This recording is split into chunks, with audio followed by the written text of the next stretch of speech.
هەندێک طائفە لە مسلمانان تهمەتەکەن، تهمەت بڵاوەکەنەوە لەبەرەوەی کەس نەما دەستیان ماچ بکە، لەبەرەوەی کەس نەما پایان ماچ بکە، لەبەرەوەی کەس نەما سوژدەیان بۆ بەرێت، هەڵەسن دەسەکەن بە تهمەتکردن. ئەڵێن ئەهلی سونە و جەماعە ئەوانە فتوایان داوە، گوایە لە وەختی خۆیدا لە سعودیا ئەمر دەرکراوە کە گوایە فتوا دراوە کە کورد ئەنفال بکرێت. حاشا وەلیلا، خوای گەورە و میهرەبان ڕووتان ڕەش بکە، کاکە عەزەت دووری شەیخی ئێوە فتوای دا کە کورد ئەنفال بکرێت. کەی عولەما فتوای داوە کە کورد ئەنفال بکرێت؟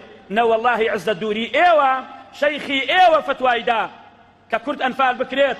خەڵک چاواشە بکەن لەبەرەوەی کەس نەما دەستان ماچ بکا و کەس نەما سوژدەتان بۆ بەرێت، هەڵەسن بە تهمەتکردن.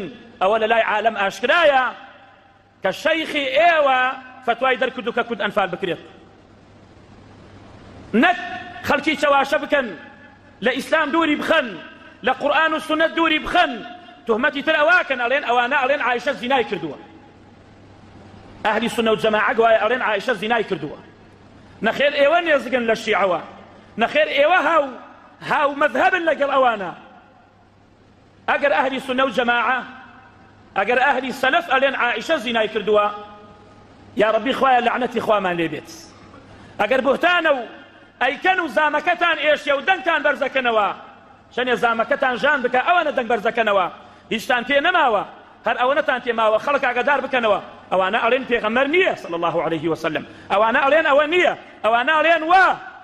بەڵام ئەو ئیسلامە، ئەو دینە پاکە بە زەلیلی چاوی تۆ، بە عەزیزی خوای گەورە و میهرەبانە چێتە هەموو ماڵێکەوە. ئەو حەقایقە